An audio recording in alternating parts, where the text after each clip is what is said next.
All right, everybody. This is Radeep Khan with Josiah Neely with conversation number 49. And we're going to talk about several things. We'll talk about, we always deviate, but like this is our general plan. Talk about Catholic Protestant wars on social media, San Francisco and Silicon Valley, and why there will never be another, at least in the foreseeable future. And then Coldplay Cheaters, which is the whole thing now. But that'll be in the paywall, so you know. But let's start with the Catholic Protestant thing. Josiah, you are a Roman Catholic, and I am not religious, but I do sometimes say things that indicate that I am a Catholic leaning person. On the other hand, we both grew up in the United States. You grew up evangelical. I did not, but we both grew up in a fundamentally Protestant country. So there's all sorts of like layers to this sort of discussion in America because, in America, a lot of Catholics would say even the Catholics are Protestant, which is not true literally of everybody, but a lot of Catholics are basically just, oh, Right. the same as Protestant, except they think the Pope is cool and have a have a different liturgy or have a liturgy. Yeah. The differences are minor, but this huge thing online, and it spread into the origin of the West and Mount Sinai and blah blah blah. It's like, I did complain in one of our group chats. It's like this is just like where blogs would be better because they're engaged in kind of like with arguments instead of just like explosions all over Twitter. And then you have a bunch of stupid people also jumping in, and then the smart people, and it's all like a kind of like an intellectual goulash. It's difficult to keep track of. So why don't you clue the listener and viewer in?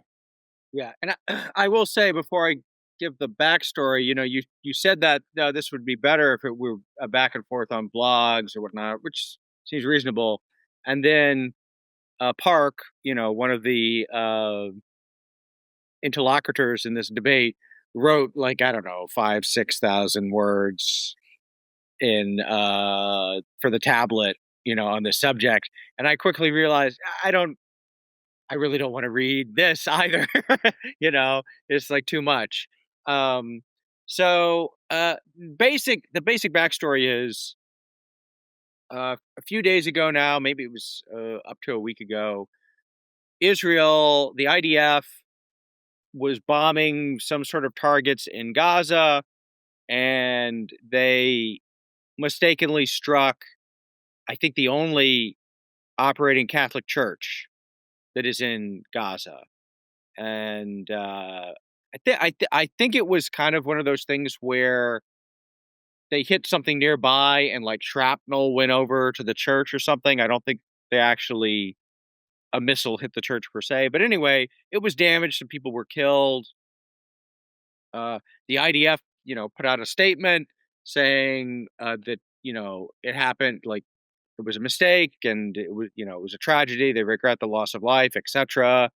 Um, Pope, other people, put out a statement. All of that, I would say, is kind of par for the course. Uh, what made it into a online controversy, or at least extended the controversy beyond what would have just been a fairly typical Gaza war episode, was well, first I guess it was Joel Berry, who of the Babylon Bee, um wrote something that was, I don't I'm going to paraphrase, um I don't want to misstate, but it's basically, there's only hey look, there's only 200 Catholics in all of Gaza, and they all support Hamas, and if you're a true Christian, you wouldn't be able to operate there because Hamas would like kill you or whatever. And it's just kind of like the undertone is, um I don't know, they had it coming, or maybe it's not such a big deal that they died because they have bad thoughts, presumably. Um, and so this obviously provoked a lot of backlash and back and forth, and then somehow this kind of evolved into a debate about, um, American versus other forms of Christianity, and some people were quite annoyed to be lectured about Christianity from people in the Middle East, um, who, despite the fact that it has to be said, Christianity did originate in the Middle East, and I think while not explicitly about this, there definitely was undercurrent and implicit, sometimes explicit, to the disputes was Protestantism versus uh, other forms of Christianity, right? So I mean, like, this is a Catholic church, but obviously the Orthodox churches, it's the same deal there, perhaps even more so. Other churches that uh, you know differ from Protestantism in a lot of ways, and strangely, like, excuse me, the debate also seemed to like get caught up in with like American identity or whatever, which uh, I I don't like these debates. They kind of mutate over time, so I I mean, didn't quite. this is why. Okay, like maybe not a 5,000 word thing, but just man, like if just people could have Yeah, 500 words, right, because it's like right. the tracking is very difficult and it's very vague and like No, someone was like, "Oh, well, American Protestantism has its own folkways." I'm like, "Okay." Like, what's that have to do with the IDF bombing a Catholic church in Gaza, Like, I mean, particularly and I mean, I will say, like, obviously, um, religion is a complex phenomenon, right? And it's tied up in culture and like the ethnos of different peoples in different ways, blah blah blah blah blah. But at the end of the day, if you're a Christian, right, like fundamentally, fundamentally, like you're supposed to care about the truth of the religion, right? Like there's something, because people were saying like, oh well, these forms of Christianity are like alien to America or whatever, and I'm like, well, maybe that's true, maybe that's not true, but also, if you're a Christian, who cares, right? Like, what matters is it the right, is it the true form of Christianity? And if the true form of Christianity is alien to America, then that's a problem for America. That's not like that. That's not a reason to dismiss it. Uh, so I don't know. I like the whole thing. I will say, I'm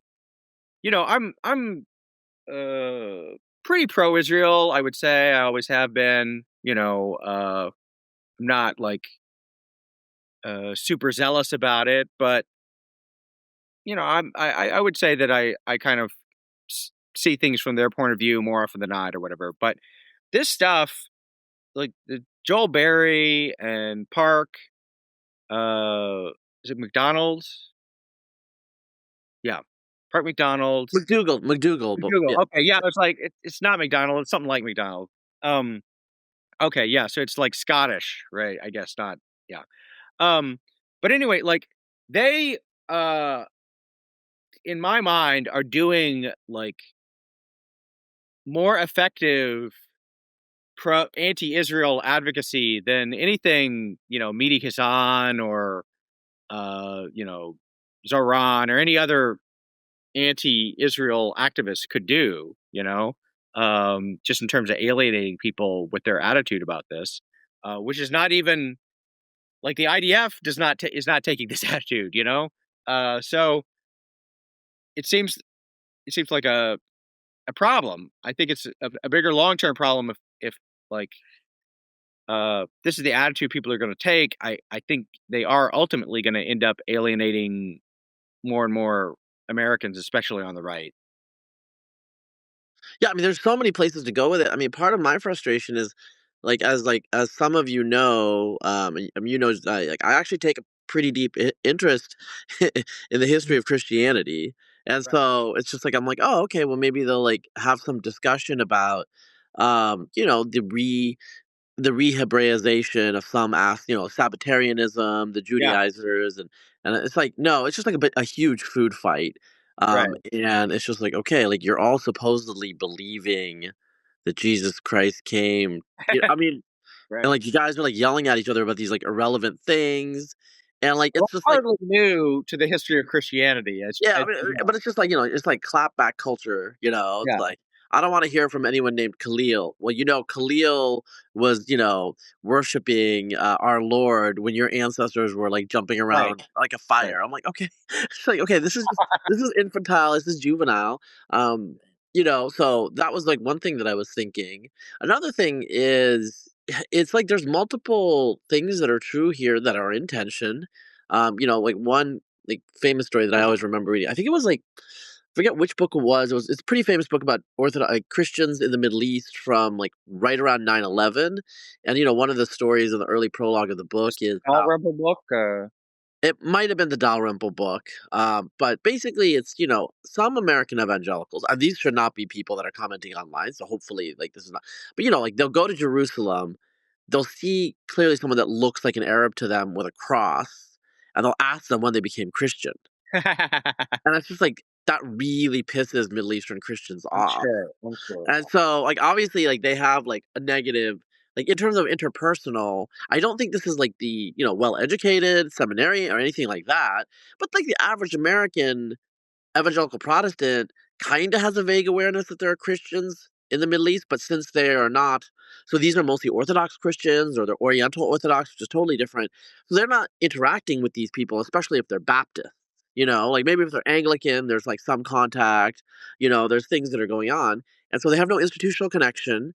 And, they even try to convert Right, uh, Orthodox and Catholic Christians in the Middle East to evangelical Protestantism. And so there's this tension there that causes, frankly, interpersonal beef. And then it erupts, and then they give all these other reasons. Well, actually, it's because, and I'm like, no, you just don't like each other because, there's some history here over the last like century and a half or so of like, European extraterritoriality. And, I mean, Europeans have been, in some ways, they've been protectors of Christians, right? But American evangelical Protestants in particular have had kind of a somewhat ambivalent relationship to some of these older Christian groups that they perceive to have like gone beyond primitive Christianity, primal Christianity. right. So, the American attitude, a lot of the American evangelical Protestant attitude, which is like a very, very specific radical Reformation thread, which is not even like true of Northern European Protestants, is you read the Bible, Right. that's your Christianity. Whereas if you're like, a Christian from the ancient traditions, it's like it's not just the Bible, it's the liturgy, it's the churches, it's the history, it's the church fathers, and literally some of the church fathers, I mean most of the church fathers, doctors of the church are from the Eastern Mediterranean or the Levant and that area. So again, when someone like Park is trying to say like, well, we have our own folkways, it's just like, okay, like who the fuck are you kidding? Like, it's like I your church is like built on like the ideas of us. Like without Right. us there would be. I think that's their I'm just like trying to channel. I think like the attitude, like why they act like, cuz like the reaction is like frankly like pretty immature, but it's coming from a place like who the fuck are you kidding? Have you read the New Testament? Like who are these people and what are their names? Like this is Right. like it's just on the face of it, it seems like a kind of like dumb assholey. And, like I've had good interactions with Parks, so this is like not personal, but just if I was them, I'd be like fucking pissed off. So now you've elevated it. Like it's not what you're saying. Like it's creating like animus where there doesn't need to be animus. Yeah. Yeah, I there is, I will say there is this kind of attitude sometimes that you find in certain parts of evangelical Christianity, um, and I think this is probably apocryphal, um, but I do remember my mom one time saying that she was in a Christian bookstore and was talking with someone there about translations of the Bible, right? Like which translation or whatnot. And according to the story, the woman was like, "Well, look, if the King James Bible was good enough for the apostles, it's good enough for me, right?" So okay, all right. Did that actually happen, or is it just like kind of a joke? I don't know, but it's a joke about a certain attitude of and I would say this, for myself, um, I grew up evangelical, Bible believing Christian or whatever. And I semi fell away for a time where it wasn't that I no longer believed. In fact, if you asked me, I would have said I believed all the same things, but I didn't practice it at all. I didn't go to church. I didn't do stuff like that. So when I um when I when I decided I wanted to start going to church again, but I was a little disaffected from the evangelical milieu or whatever. I decided, I was like, well, I think I'm going to go back to the origins of Christianity. I'll try and go back to the very beginning. And so I started going to a Lutheran church, right? Because in my mind, it's like, well, it didn't go any farther back than Martin Luther, 1,500 years or so after the death of Christ. So there is that kind of like implicit attitude, I would say. It doesn't help that, yeah, I mean, when you do encounter Eastern Christians, like in the Middle East or whatever, they have a lot of beliefs, practices, attitudes, other stuff that is just very alien. I even think I remember I was reading, I forget the book, but it was about the Crimean War, back in the 1850s or whatever, which, as you know, originally started out as a conflict over, Russia trying to claim rights over holy sites in Palestine to protect pilgrims or whatever. But interesting. So this was in the 19th century, and the British at that time, uh, according to this book, kind of felt more sympathy with the Muslims than with the Christians, because the Muslims, I mean, they did not, they were not Christian, right? They had a different religion, but it was very.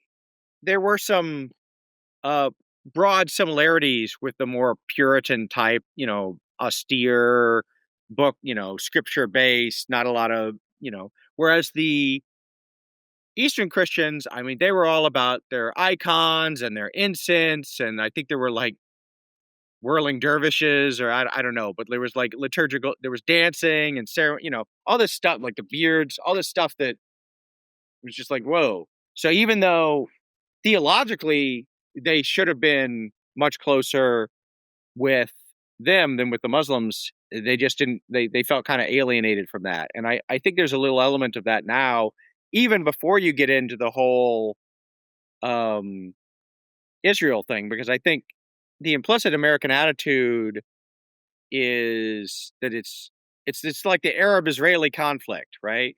And Arab is, while if you ask somebody, they will concede that Arab is not the same as Muslim. They kind of equate the two, right? It's like, okay, there's Israel, and then the people around them are like Muslims who don't like them, and the existence of these Christian communities or whatever, who sometimes, I mean, you know, uh, have a similar, I would say, the Christian communities are in kind of like a weird position, because they're often, I mean, they're not treated very well by the Muslim nations or groups. Um, and they're a little bit alienated from it to that extent, but they also are not necessarily such big fans of Israel either. And in a lot of cases have kind of some similar attitudes, I would say, in terms of, their reaction to the conflict or whatever. Maybe, I mean, not expressed the same way.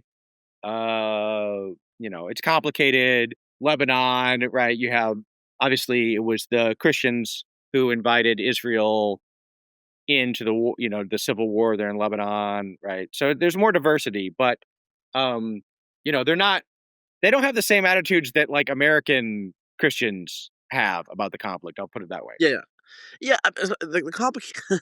So this is why Twitter doesn't work. So like, let's talk about Lebanon, for example.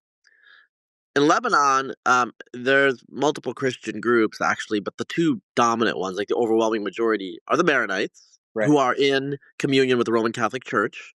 Right. This happened in the medieval period, during the Crusades. They, well, They're I'm in not gonna, communion, but they are also their they own. have their own traditions, Yeah. like they're recognizably, so that's why they're not like Roman Catholic Lebanese, right?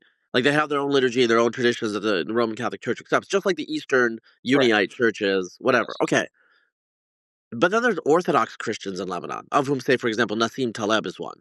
Okay, these Right. Orthodox Christians, also called like Melkites, I think, but basically they are aligned with Constantinople. Yeah. Okay, so the Eastern Orthodox is their overall alignment in terms of institutions of theology. The Orthodox Christians in Lebanon traditionally are much more Arab nationalist than the Maronites, who consider themselves like phony. They have like other ideas. Okay, Right. my only point here is like there are Christians in Lebanon who are totally alienated from Israel. And then there are other Christians in Lebanon who are like, okay, well, they're another religious minority, and there's various cultural reasons based on like where the Orthodox Christians have lived.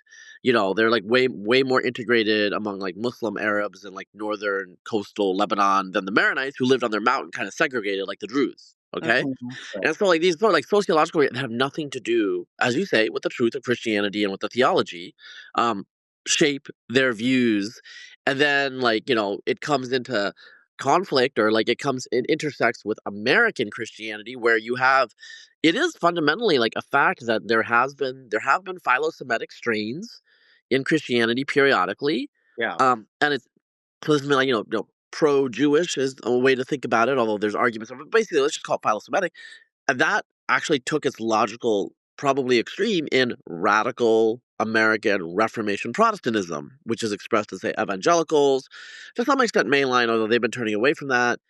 And that's very different from Christianity in Europe, arguably, Yeah. and in the Middle East, right? And so, I think maybe part of the problem is some evangelicals are saying, well, I mean, this is really what the religion should be. You guys have like fallen away. Again, going back to, Right. we are primitive Christians, and we do Yeah. baptism like the early church and all this stuff. And you're smiling. I don't know why, but like maybe you can say something about that. No, But anyway, I mean but I'm not wrong, right? Like yeah, that's this is the attitude that they're I coming in with, understand. which they don't want to say it sometimes because it's kind of dickish, but that is what really they're thinking. I mean, I will say, this is my attitude. I know a lot of people don't have this attitude. Uh, I don't like. I don't mind them saying it if that's what they believe. I don't like. For example, you were talking earlier about um, people get upset that evangelical Christians go in to the Middle East and try and convert, Catholic or Orthodox Christians there to evangelical, Christianity or whatever. And I mean, from my perspective, it's like, well, if they didn't do that, like, I mean, if they believe what they claim to believe, they ought to do that. You know what I mean? So I don't like. I almost. I will. Even.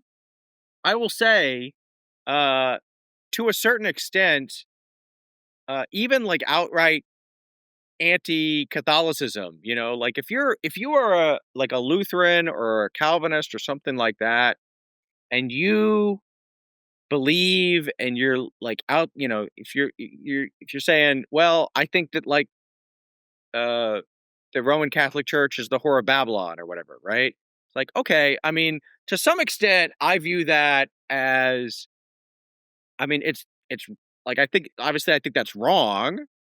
But I view it as almost kind of a positive signal to this extent, is that it means that like you really believe what you claim to believe.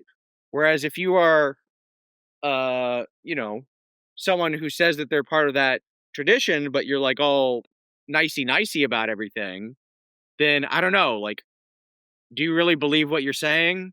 Right? So that part I don't have a problem with that. I do have a problem. I mean, I will say, you know, to be similarly frank with my brothers in Christ, I mean, a lot of this stuff, these strains of Protestantism are pretty ahistorical. They don't bear up to a lot of scrutiny. I will say, like as a former evangelical. I mean, many of my family members are still in that, so I don't mean any disrespect to them, but like a lot of stuff, it doesn't bear scrutiny. And I do wonder sometimes if some of the hostility is beyond just the differences themselves, but it maybe it arises out of a bit of insecurity, in that deep down you do know that, like, they know that the Middle Eastern Christians were there first, right? They know that they have a kind of claim to historical authenticity, which um is difficult for someone who says, well, it's just, we just read the Bible and, it all falls out, and it just happens to look like some sort of mega church. I mean, not Joel Osteen, because a lot of people don't like that, but Billy Graham, right? It just happens to look like Billy Graham.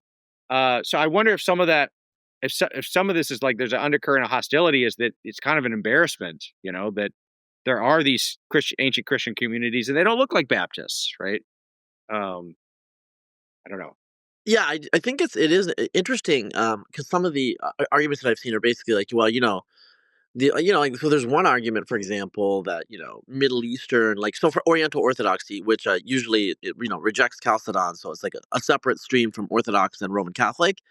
Like the Yeah. Coptic Church, the Jacobite Church in Syria, and the Armenian churches, right? And like I've seen some Protestants say before, well, the problem with that type of Christianity is like these are ethnic churches. And like one detail that's important to note in that is actually a lot of the early theologians in that tradition were actually Greek speakers. First of all, Right. so Right. Yeah. they weren't originally ethnic churches. But the second issue is the people that are saying this might be, I don't know, evangelical Lutherans of the Missouri Synod, Right. which is mostly German. I mean, so it's always interesting to me where I see these because I'm not like a participant, and then I'm just wait. You just said something about them that's just trivially obvious, also true about you. Like, are you just so unable to think outside of your box that you can't see that? And the fundamental reality is like sometimes that is clearly the case. Um, I mean, I think like we've been kind of, I don't want to say crappy on, but like, being like sympathetic to the Middle Eastern Christians a little bit. I think it's easy to be sympathetic to them because they are literally underdogs. I mean, the stuff that they go through, everyone, we don't need to like review it, but the diminitude under Islam and even today, Yeah. they are subject to a lot of persecution. And then the fact that like they get frankly caught in the crossfire between Muslim fundamentalists, like, these like Hamas, and then Israel, like it just really sucks because it's a sucky situation. Yeah. Um, but also, I would say that I think that, and I don't know, maybe I don't know them well enough. I don't know people from. I mean, I know people from that background, but American Protestantism in the last couple of centuries has been a force to defend Christians all around the world. It's not like it's Right. exclusively an invidious force or some like Arvista that like doesn't have any access to and American Protestants and like early Protestants as a whole, like they retranslated the Bible, they went back to the sources, Hebrew. And so there's a high intellectual tradition actually within Protestantism that doesn't often, I mean, for various reasons, it doesn't get highlighted. Often they tend to be reformed, Calvinist, and some of them actually, like, there is a pathway to the Eastern Christianity, to the Eastern Orthodoxy in particular, from some of these Protestants. That's like separate from the people like you who convert to Roman Catholicism. We know some of them, but it's interesting because some of the because Protestantism comes out of Catholicism. There is no Orthodox Protestantism. And so it comes out of Catholicism, and then some of the people loop back to the Eastern churches, which the Orthodox and the Catholic accept each other's baptism. I think like the Catholic Church accepts baptism now in the Oriental Orthodox churches too, right? Yeah, I mean, we accept it in the Protestant churches as well, as long as Yeah, it's Trinitarian in form. Uh, yeah. so yeah, And so that includes pretty much everybody except for like Jehovah Witness and a few other people. yeah, You know, so so I think like, I think that this for me it I do like am interested sometimes in the drama and some of the conflict, but also like it's a way to like talk about like interesting things and kind of like flesh out. intellectual history and how people relate to each other, but instead I see people screaming. And so Josiah Lippincott, who came on this podcast, and I have to say, like, his Twitter personality is very different than he is like on podcast or even in real life. I saw him at the pastor's press party in January. That's good. So just I'm gonna bracket that out. But he basically I mean, I did retweet it because it was just like I'm actually gonna I'm gonna say some of it because like it's just like what the hell? I think he's Catholic. I think he's Catholic, but the stuff that he says is just like uh, I don't know, like so I don't know, like he yeah, it's like very inflammatory, like very amusing, but where is he? Where is he? I gotta see. It's like it's basically like attacking. It's not attacking, but it's like making almost like mocking the Old Testament. And again, he's really into Greece as the foundation of the West. Right. And so like this is like a little off topic, but I just like I want to like um. So he's saying, okay, so this is his conclusion. Okay, he says a lot before this. Western civilization began in ancient Greece, you idiot. The Torah is fundamentally Eastern book. Science, nature, and philosophy are unknown to it. Christianity, by contrast, is a Western religion. In Aquinas, for instance, you see a serious attempt to grapple with the distinction between knowledge and faith. Okay, so what the hell? I mean, I think he means Western Christianity because, like, I don't know if you could tell Armenians that, that their religion is not Christianity. It's like stuff like this is like, Yeah. okay, like I can see why people are getting aggravated because like there's just so much there to engage with, but not like necessarily in a positive way. And I kind of tend to agree that if you look at the older layers of the Hebrew Bible in particular, it is definitely quite different from what you see in Greek philosophy. Um, but you know, people are pointing out correctly, look, we're all human, and like I think this is the argument that I have with like Josiah, the other Josiah, Right. um, Yeah. is like he talks about the Greeks like they're like sui generis, like there's no one else like them, but like Right. you know, Abraham haggles with God and questions God in the Old Testament. It's like a big thing in there. Now, it's not quite like the Greeks. Obviously, the Greeks, I do think, I kind of agree with Josiah that we should probably say the Greeks are special in a very particular way. I'll agree more with Josiah than with like Joel Berry, who just tweeted out, Western civilization began at Mount Sinai. Okay, that's kind of a troll, in my opinion. It's defensible, and a lot of Jews actually do say that, but I think they say it frankly for, they're Jewish. They're gonna like, Yeah. whatever. Like, okay? But I mean, it's like stuff like that. Like, I don't know like where to go with that because like it's like clothed in intellectual arguments, but it just seems like you're just throwing punches and seeing where they hit. I don't know. It's not very Christian. I mean, I think Josiah is Christian. I think that Josiah is Christian. But if I read some of the tweets, I would think he was a neo pagan or something. Right. That's what I'm saying. Hmm. That's Yeah. why I don't know Well, like I what's mean, going on with that. Christianity, like the influences of Athens and Jerusalem and what they have to do with each other has been a matter of debate for almost as long as there has been Christianity.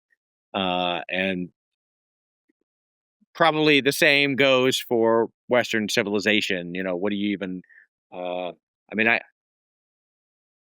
think there is an argument that kind of Christianity is constitutive of Europe and European civilization to a certain extent. Um, Obviously, would have to be very nuanced about that because you have ancient Greece, you have Rome, you have other stuff. But I don't know. Like I think, as you say, this probably is something where certainly it's not well suited to a discussion on Twitter or X or social media. um, in terms of like trying to suss out, well, what are the comparative origins and mixings of like Plato versus King Solomon, right? In terms of or Yeah. Moses. Like there's some like definitely some more philosophical stuff that's in the Old Testament. Uh, but it's also a different book, and like what you even consider Like, how far west does the West go is a question that I know has been debated. I Well, so think our friend John Durant, tweeted out just kind of as a troll, but funny because he's writing a book on. I think I can say this. He's 'cause he's told a bunch of people he's writing a book on religion and the biblical text and all this stuff. And he said, Western civilization basically began with Zoroastrian Persians, and interacted with their allies, the Jews, and their enemies, the Greeks, and that gets at the fact that there has within Judaism itself there's a substantial Zoroastrian, there's a Persian influence, due to the Babylonian exile. Right. I think actually exploring these is actually pretty interesting, and it's actually more interesting than say the West began in the Agora in Athens, or the West began on Mount Sinai. Like those are kind of like Right. provocative, kind of retarded things to say, to be honest. Yeah. But the smart thing is actually to follow up and just think about it, and like the very process of thinking about it and understanding it in a critical, rational way. That is what is Western, is what I would say. So we've been talking about that for a while. I think we hit most of the topics. Is there anything else you wanted to say about that? No, I think Yeah. that's fine. Oh, well, there is one other thing that kind of uh, veers off of it a little bit, which it has to do with you know, attitudes, changing attitudes in America, especially young people, especially on the right, to Israel and to the conflict.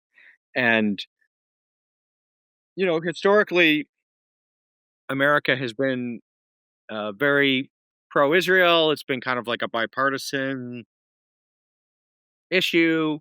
It's never been lockstep uniform. There's always been more Israel skeptical people, both on the right and on the left. Particularly, I mean, it's waxed and waned, I would say. But n- now, one thing that I find interesting, and I saw recently, someone had done a poll asking Americans. And actually, this wasn't even about Israel. This was, do you have a favorable or unfavorable opinion of the Jews, right, or of Jewish people? And it's broken down by age, and basically, among senior American seniors, boomers, and more, basically almost everybody's got a favorable opinion of the Jews. I think unfavorable is less than 5%, something like that. But then as you get younger, it kind of goes up and up and up to the point where for Zoomers, maybe around a quarter, maybe around 25% of Americans will tell pollsters they have an unfavorable opinion of the Jews. And there is a bit of a partisan divide. I would say, young Republicans are less friendly, favorably disposed by a couple points than young Democrats in terms of their attitudes towards Jewish people. But so there is that, but that's dwarfed by just the age effect. So this makes me wonder. I do think, and some of that is probably demographics, right? Uh, but and there's probably other reasons why you could say that that's happening as well. But it does make me think that as we go forward, not tomorrow, probably not even 5 years from now, but at some point, the overall attitude of America towards the Israel question is probably going to change, right? And it's not, I should say, like 20, and you also see similar things if you ask about Israel in polling, where, older Americans are much more pro-Israel and younger Americans less so. And it's never, I don't think you ever get to the point where even young Americans are overwhelmingly pro-Palestine, let's say, if you identify it that way, Israel versus Palestine. But they're much more ambivalent. They're much more split about it. Americans in general, I would say, are much more split about it. And that's just going to continue, I would say. And that's going to have all sorts of interesting ramifications for how we view the conflict and what we do in terms of the Middle East and other stuff like that. Yeah, one thing I will say is, yeah, that's all true. I also remember that like, I don't follow it too closely. I just remember thinking the Obama administration, there was some beef between Obama and Israel, but, like, Netanyahu really, really pushed it visible into the public, and I thought at the time, actually, that was pretty bad for Israel over the long term because it's making it into a politically polarized issue, you Right. know? Right. And when it becomes a politically polarized issue, then it just, like, splits and, the 2 parties do alternate in power. Yeah. And so, I mean, Biden was very pro-Israel, but Biden's also paleo-Democrat. The Yes. next Democratic president is going to be a lot less pro-Israel, quite clearly. Unless it's better. Obama and Clinton were already more Israel skeptical, arguably, than Biden. You know, but so they're gonna. This is the new reality they're gonna have to deal with, and they have to thank like Netanyahu. I think Netanyahu, like clearly, he was focusing on short-term upside, which there was. Right. But it kind of like the long-term, capital of goodwill definitely disappeared. Okay, so let's talk about Silicon Valley. I went to San Francisco, as I often do, this weekend for Open Source, a conference in tech. And a friend of ours, a mutual. I mean, you don't know him that well, but you know who this is, just in terms of our social circle. A young man, he just turned 26, I think. He's lived in Austin for 5 years, has a couple successful startup that he exited and looking for new projects. And I ran into him at like, a social event in SF. And I'm like, oh, and he was there with his longtime girlfriend. And I was like, oh, what's going on? He's like, oh, I'm moving to SF. And this is a guy who's from, I'll say he's from the Southeast. I don't want to like dox him or whatever. I don't know what that means, but he's from the Southeast. He's not from Austin. He's from further east. So he's a Southern person. Yeah. And, he's pretty big on Austin for a while, in the tech scene, and then he moved when he moved, he was in SF because he was between startups, and Mark Andreessen apparently came up to him and was like, "Oh, like what are you doing?" And he had was talking about these ideas, and then he was like, "Oh, great." And he's like, "So where in the Bay do you live?" And he's like, "Oh, I live in Austin." And Andreessen was like, "What are you doing with your life?" I walked off. It's like, Uh-huh. um, Right. so the issue is Mark Andreessen is conservative or he's a Republican or whatever, tech right, whatever. Um, he's not a lib, but basically you have to be in the Bay Area when you're of a certain age, and you have a certain kind of energy and a certain type of audacity. And Hayes Valley if you're in AI, South Bay if you want to do more hardware stuff. That's fundamental truth. My whole adult life that I've noted that I've like paid attention to these issues. They've talked about the next Silicon Valley, the Silicon Alley, the Silicon Forest. The Silicon Swamp. I don't know what the Silicon what. We live in Austin. There's a fair amount of tech stuff. There's a lot. There's an Apple thing here, and there's Google, and obviously Gigafactory and Tesla. Texas is a very pro business state. It's great. We do have like a lot of great tech workers. Yet the reality is, it's just not the same caliber. Everyone knows that. The density is lower. It's a smaller pond. And the quality of fish is not as great. And this is no shade on all of my other friends in tech. In Austin, it's just like let's just be real about this. Be realists, and we want to get the best people. There's people like Joe Lonsdale who came here, and Elon, obviously. But a lot of the top level people that come here, they're more mid career. They're more like the middle of Right. their lifespan, and they Right. want to settle down and establish roots in Texas. And they go back and forth all the time. But if you are 21 years old, what are you doing in Austin, Texas? And not San Francisco if you're, trying to do a startup? That's the question. So, we have like a couple of $1 billion in VC investing, whereas like San Francisco's got 90 billion. That's the Yeah. number I was quoted. That might be a little extreme, but and this is again not to throw shade on Austin. I think Austin has a great future. I've lived here the most that I have in my whole life, and I'm part of the scene, and I'm a big booster of Texas for various reasons. But the reality is, no matter how horribly the Bay is run, no matter how horribly the governance is in California, um, there's only like one world class tech city in the world on the human species, and that is San Francisco, the Bay Area. And I think it might just indicate a limitation on human capital and returns to agglomeration, and how like you just get these equilibria. And like as someone that's more small government oriented, that would like to have more order.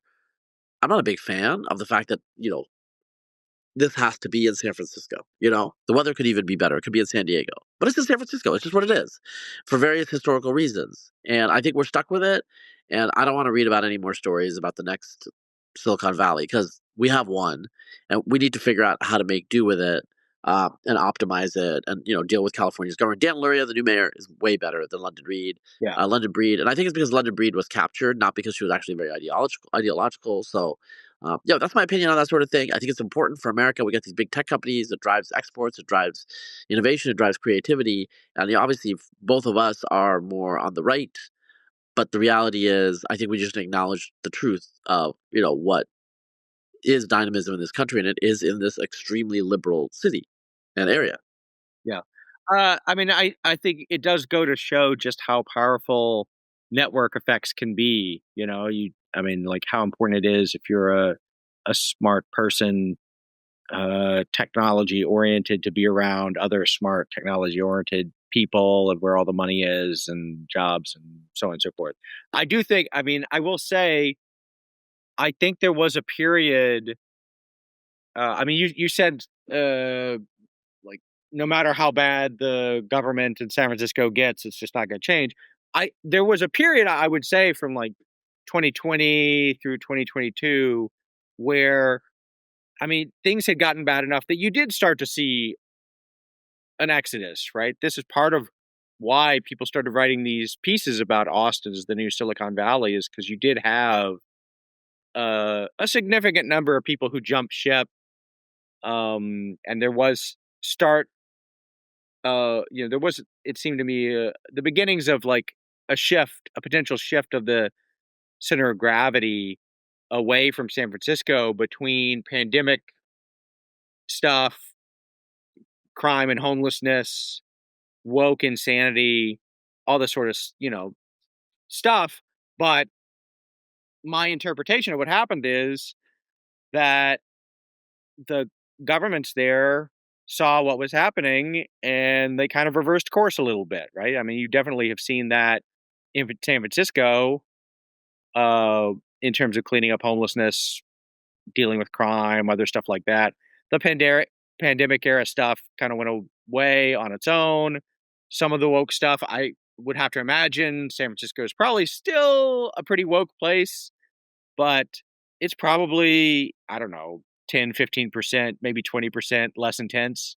And that's all you need, to not only stop the bleeding, but actually reverse somewhat some of these effects, right? So this is, I think, part of the. It's not that there's nothing that San Francisco or California could do that would kill the goose that lays the golden egg, but if they start to go over the line, because it's so important for them, chances are they're gonna like kind of pull back. They're not gonna let it.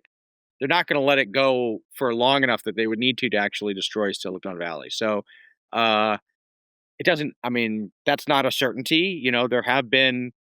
Um, I mean, Detroit was. I mean, it was never a tech hub, but Detroit was once the great American manufacturing city, and so on and so forth. And they let that basically be destroyed, right? For various reasons. So, it could happen on the flip side.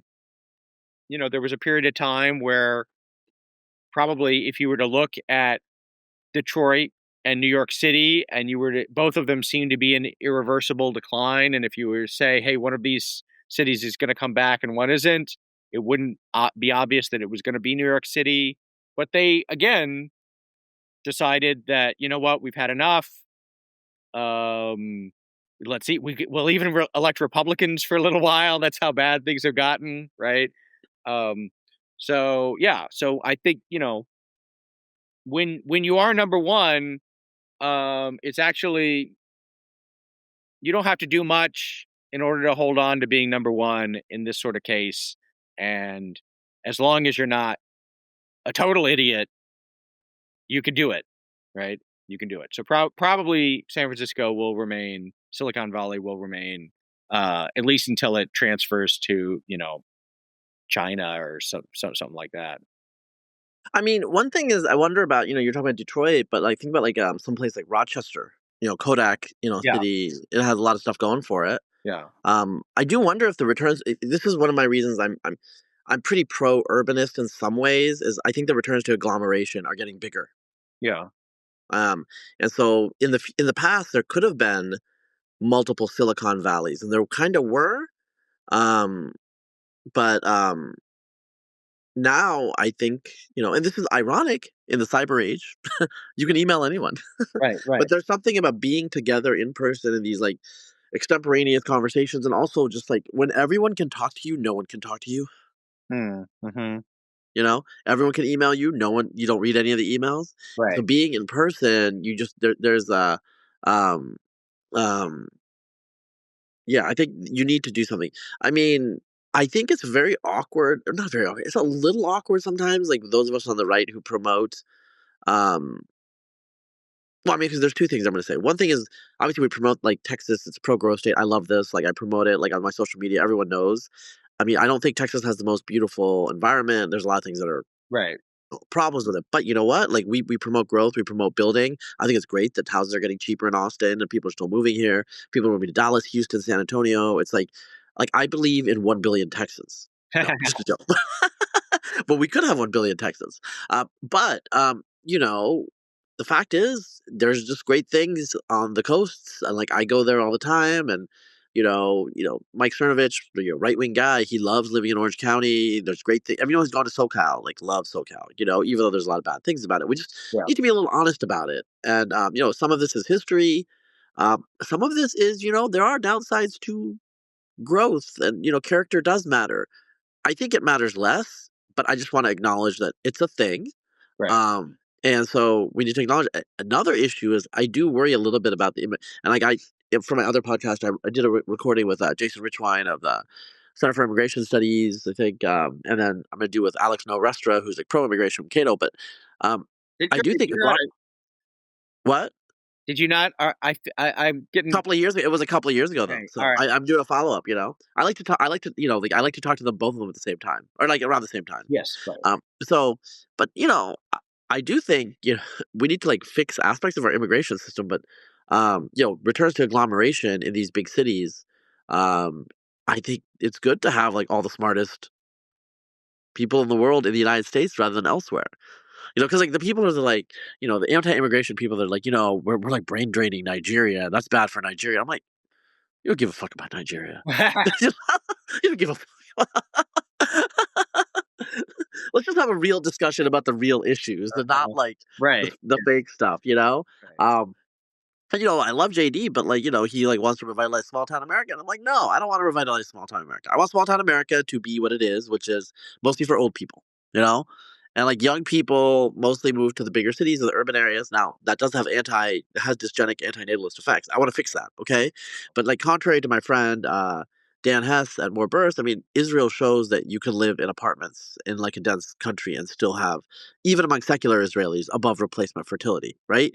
We need to be creative and figure things out because more space. I support that too. Actually, I support exurbs. I support suburbs. I support walkable cities. I support it all.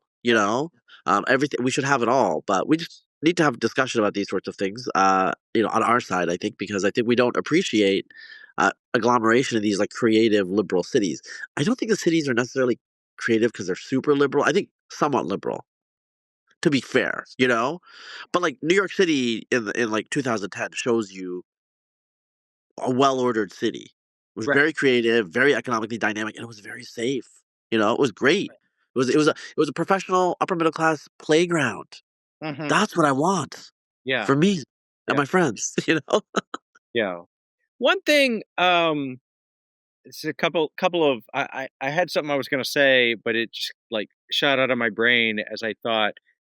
One thing that I don't know why this is, if this has been studied, so on and so forth, but something that I have found is when I go to various cities, like I was in Indianapolis last week, but this is what I'm about to say is also true for DC. It's true for other places.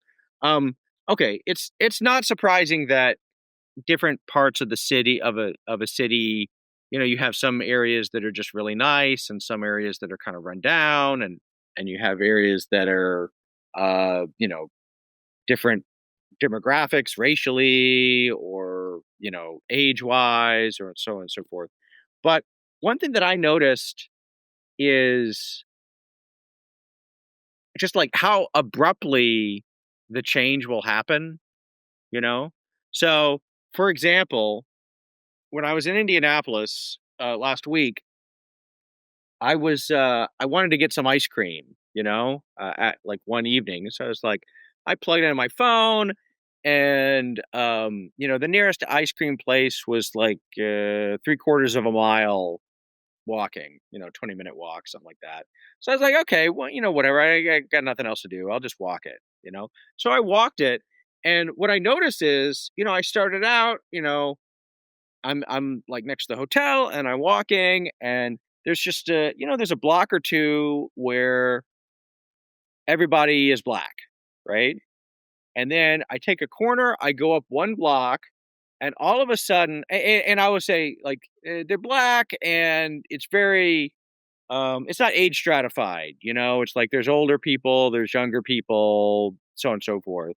But, it's like 90-95% black. Okay, so then I take a left, I go on a block or just a block or two away, and all of a sudden, like everybody's young, um, racially, like it's white Asian, basically, the mix, It's like it's a yuppie, it's a Woosion, Woosion. Fusion, yeah, yeah, right.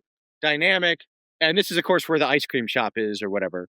Um, and so this is, I mean, it's just like a weird. Somehow, it's not like there's some sort of force field or anything, that's separating this. Is like anybody could walk. I walked through it, right? So you can walk, like people can walk one block one way or one block another way. Um, but it looks almost like you're in,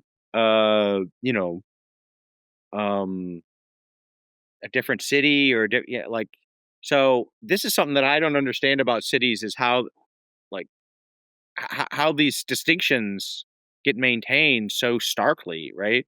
Where it could be just like, oh, well, you step across this intersection and suddenly you're in a different part of town, right? Does that make sense? Yeah, this is totally makes sense, and I mean, so in American culture, um, oh, okay. So first of all, I'm gonna go back to San Francisco because I think this important needs to be said.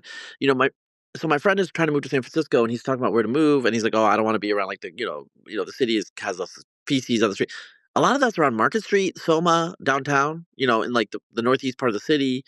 Even if you go to say like Columbus Street, North Beach, it starts to get nicer. I don't know why. Just the insane people are not there. Yeah. Most of the city is actually totally fine.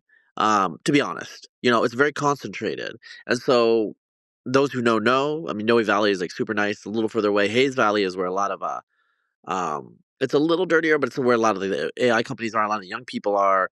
So I know the city pretty well now because I just go a lot. I lived in Berkeley for a while, so whatever. In America, part of it is due to crime. Frankly, a lot of it's due to black crime. I'm just gonna say it because whatever. It's 2025. We can say it, and people just try to avoid that, and they kind of know, and they have like euphemisms. Right. I mean, of like what they say, like sketchy neighborhood or Yeah. neighborhood without good schools. I don't know, like whatever they say. But that's an issue. But you just kind of know, and it's just like a totally different culture, and that's just how it is. And Europeans come, they don't know because they're just like, well, I mean, this is all flat. Like Right. there's no, like you're on a. So it's like the issue is like European cities, like maybe they grew up a little organically, and they did. Right. It's okay. You see, like, oh, it's on the other side of the hill and stuff like that. Right. It's not like that. It's just like, It's a grid. Yeah. yeah, and it's like 8 Mile Road, Right. That's right. Yeah. and it's like you cross the road. It's like, wait, what there's like an invisible line here, Uh-huh. and I don't really know how. Sometimes it's just like self sorting and stuff like that. But yeah, and like the weird thing is, 'Cause I was thinking, these little if you wanna yeah, I mean, just in my mind, if you wanna mug somebody, you can go up 2 blocks, right? And they're probably gonna have a lot more money, you know? But yeah. maybe I'm sure there's other factors like Wait, but the police are keeping yes. track of certain Right, blocks yeah, and yeah, not others. And that's fundamentally a lot of the story of the last like decade and like the rise of social justice, blah blah blah, is depolicing happened yeah. and repolicing never happened, and that's one reason you still have elevated rates in certain areas. Right, right. And it had a bad effect. It's like unrelated. We didn't talk about it. It's like it had a bad effect on the communities that like it was supposed to protect. Yeah, Just a fundamental reality, because people like us, we know which areas to live in and whatever. We have the resources, et cetera, et cetera. It's all kind of theoretical for us. yeah, Um, Whereas, like, if you're like a working lower class person, like this is like your life, you're exposed to it, and you want there to be order, and there is no order. Right. San Francisco is unlike East Coast cities or like Midwestern cities. Does not have a large black population. Like it's mostly an Asian city Mhm. with like tech newcomers and like kind of an overclass of like locals who kind of like grift off, like they suck off like the tax space and are very like left wing. And San Francisco problem is like the productive classes are the least economically motivated in a lot of ways. um Mhm. and so you have like American cities are these combination of different peoples, and traditionally there's been a lot of mobility that's decreased for various reasons. But um I think going back to the idea of agglomeration, there's just different types of cities out there. Like New York City is our cultural capital. There's no one's gonna replace it. That's just truth. San Francisco is our tech capital.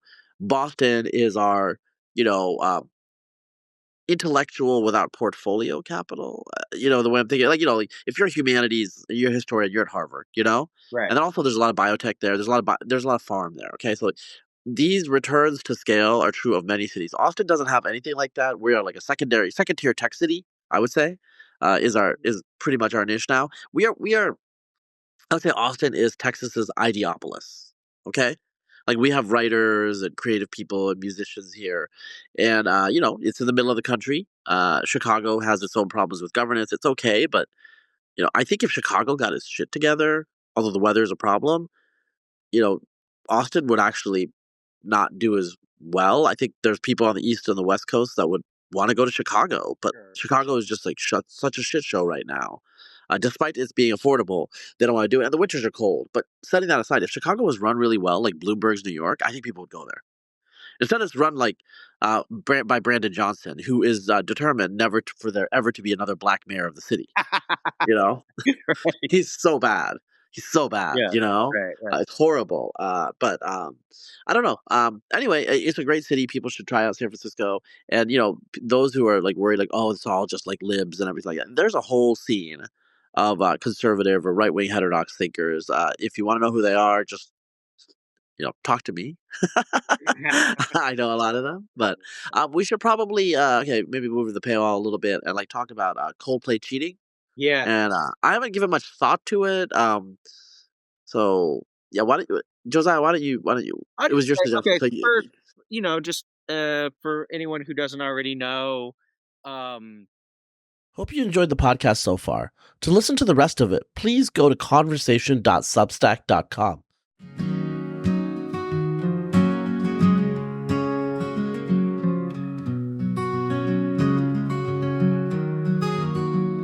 Two minds met on a summer's eve, each with truths they'd long believed.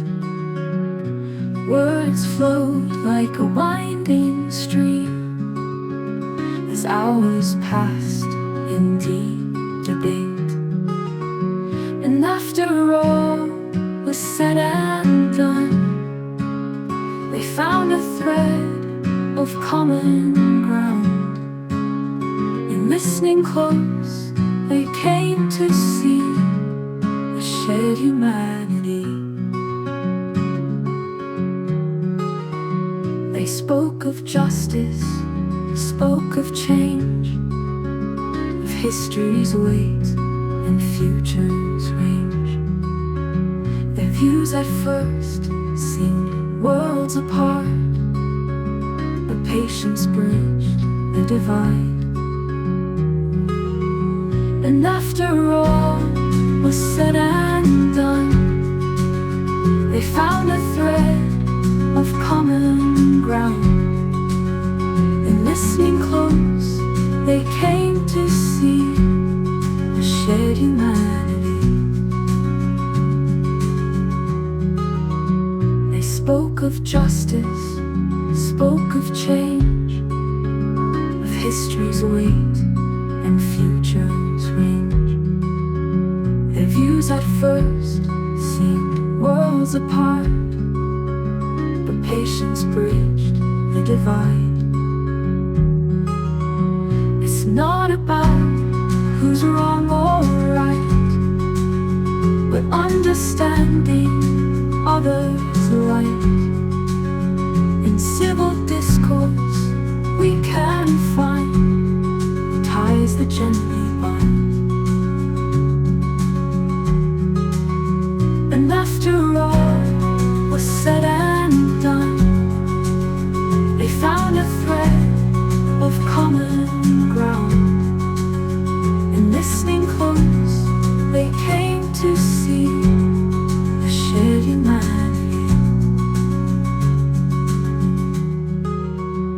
as dawn broke soft on dewy grass, they smiled and shook hands at last.